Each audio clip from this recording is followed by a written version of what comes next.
Hello, everybody. Welcome to January 23rd, Thursday. Today in class, we're going to be talking about the way that I want you to organize your argumentative portion of this paper. It's going to be a little bit different. It's an organization called Toolman organization, and it involves combining claims and counterclaims together. When we're done talking, you're going to get time to work together. And don't forget that tomorrow, at the end of class, your first draft is due. So you want to make sure that you do your work, get your first draft done and in at the end of class tomorrow. All right, so let's start with talking about what Toolman organization is. Okay, so we are doing Toolman argumentation for this major paper 3. So far you've learned classical argumentation. That's where you have your introduction, background, your thesis, then you have all your claims, you have a counterclaim, like a refutation section, and then a conclusion. You've also learned a little bit about Rogerian argumentation. And remember, that's when you have a hostile audience and you include the argument for your opponent first to show that you understand where the opponent is coming from, and then you include your argument second and you work toward a compromise. Toolman argumentation is a lot more like classical argumentation in that you're not trying to make people agree with you. You're trying to find, convince somebody on the opposing side or trying to convince somebody who's a neutral third party to agree with you. So it differs from classical format and organization just a little bit. There's still a background section, which you'll be writing in this paper separately. But in the claims, the argumentative section, you begin each paragraph with a claim.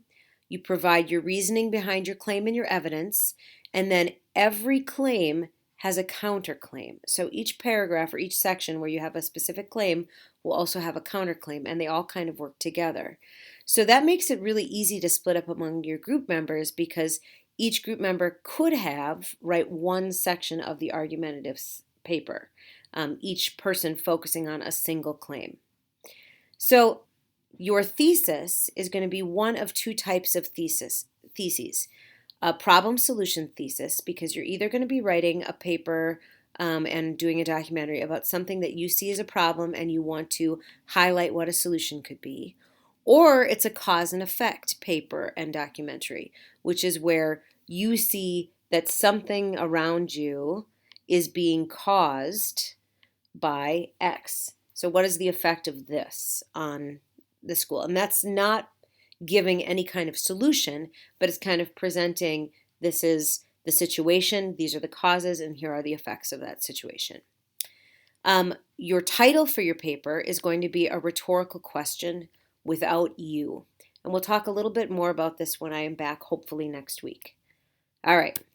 So the first piece of vocabulary that you need to know is the word warrant when we talk about Toolman organization.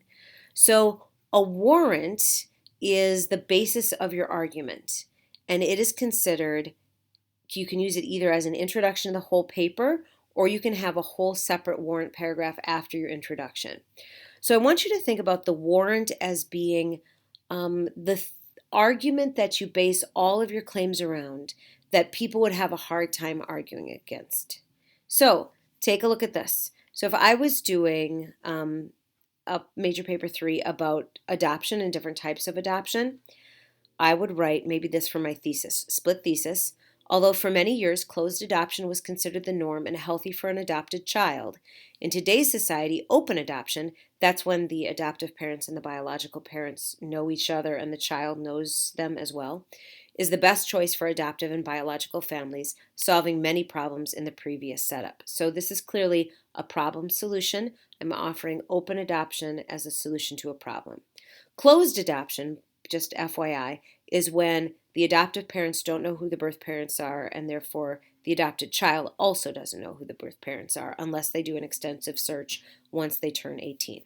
Okay, so what I want to think of is warrant. What is the thing that is the basis of my entire argumentation? So I'm going to say all of my claims are revolving around what's in the best interest of the child. So how we set up our warrant is we can ask a series of rhetorical questions, or we can present like, what is it that we all want? So my warrant is, don't we all want what's best for children? No one can argue with it. Nobody says, oh, we want terrible things for children, right? In order to provide them with the best possible future, children should be given a clear understanding of where they come from. And that leads us into adoption. So, open adoption. Does that make sense? The warrant is the basis of your argument, and it's boiling it down to the essential idea that no one, or at least no one reasonable, can argue with. Okay, good? That's the warrant. So that's the first thing that I want you to think of. We'll talk a little bit more about that later. So if you look at the handout that Mr. Freiberger is going to be giving you, when you are writing your argumentative section, first of all, you're going to begin with a warrant, the overlying concept to your issue that most would agree with. And then I give you another example, the right care. All right, so then backing through research for this warrant, what happens if this idea is not carried out? So you have to prove that it's a problem, or you have to prove that your ideas are the best ideas as far as this is concerned. Then you come up with 3 to 4 different claims. I want you to think about this as 3 to 4 different claims that you are making about whatever this is, and I want you to think about them being different, and that each person in your group has one claim that they are researching and finding information on. So you will come up with a claim and your reasoning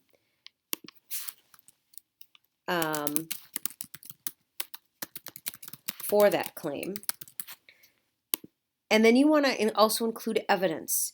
So when you are deciding who you want to have to interview for this, you want to think about, will this interview back up a specific claim? You kind of want to choose people for your interview that you think will show a claim that you want to make. So for example, if I go back to the open adoption concept, if I say that I want to interview someone who has been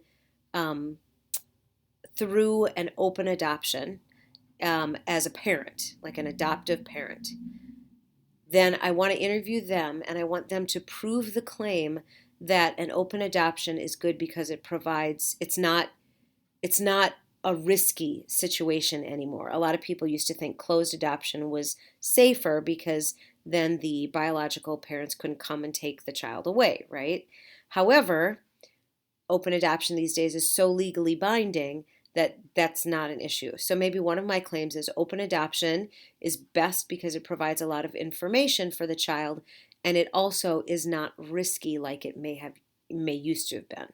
So then I'll make sure that in my interview with the person who's been through open adoption, I'll talk a little bit about like the risks of having an open adoption and how they face that.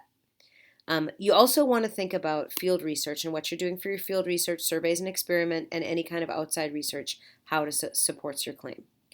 Then you want to give a counter argument. So counter argument is directly opposed to whatever claim you have just made. So every claim should have its own counter argument. So for example, the risk factor in open adoption. So yes, the risk is not that great that someone in an open adoption situation, biological birth parents or whatever, would come back and claim the child for their own. Legally, they can't do that. However, there is still a risk that a lot of adoptive families feel in that if the child has too good or too close of a relationship with their biological parents, they could lose their child anyway, emotionally lose their child, because their child might want to go and spend time or live with biological parents for a while. And if we're working for what's in the best interest of the child, the idea behind open adoption is that maybe that might be the best interest for the child at some point, if that makes sense. So that would be my counter argument. And then I'd go back to the rebuttal.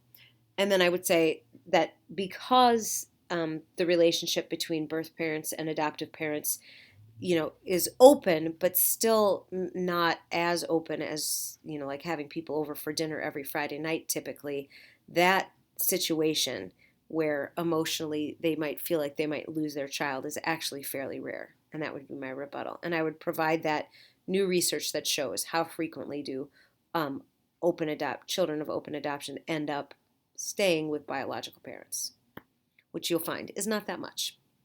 Okay, so each section of your argumentative essay, each claim needs to have claim, reasoning, evidence, something from interviews, something from field research, something from outside research, and then also counter argument attached to that. That means that each claim in your paper is probably going to be more than one paragraph.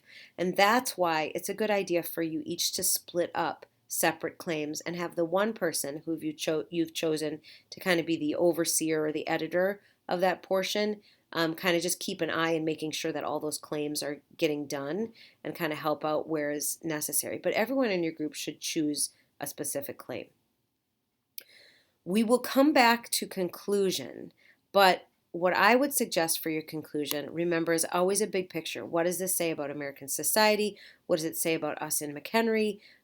Connecting it to McHenry is always a good idea if it's like a larger concept like adoption, which isn't necessarily connected to McHenry, but to do that in the conclusion is a good idea. Definitely not a summary of what you've done in your paper. Sometimes it's a good idea to have a call to action, especially if you're doing a problem solution where you're asking people to take action on something. And your conclusion should definitely in some way be tied to your idea of a warrant. Okay, later we're going to talk about writing an abstract because you're going to be writing this in APA format, but that's going to be something that I'm going to tackle when I return with you. Okay, I hope that gives you an understanding of Toolman organization. You'll have the handout given to you so that you can kind of look at it as you're working. And today in class and tomorrow in class, I want you to work on getting those claims ready to go. I'm mostly concerned about the argumentative section. If you have time, you can work on some background information. But if you don't have time, that's okay. Write down your ideas of what you think you might want to research for background information. Okay, I will not be doing a screencast for tomorrow because tomorrow all you're doing all class is working together in your group to get that draft one ready to go, and then you need to print it and hand it in at the end of the class. The plan is that I'm going to be able to get these, Mr. Connor, hopefully, who lives near me, is going to come and give them to me at my house so that I can start looking at them over the weekend.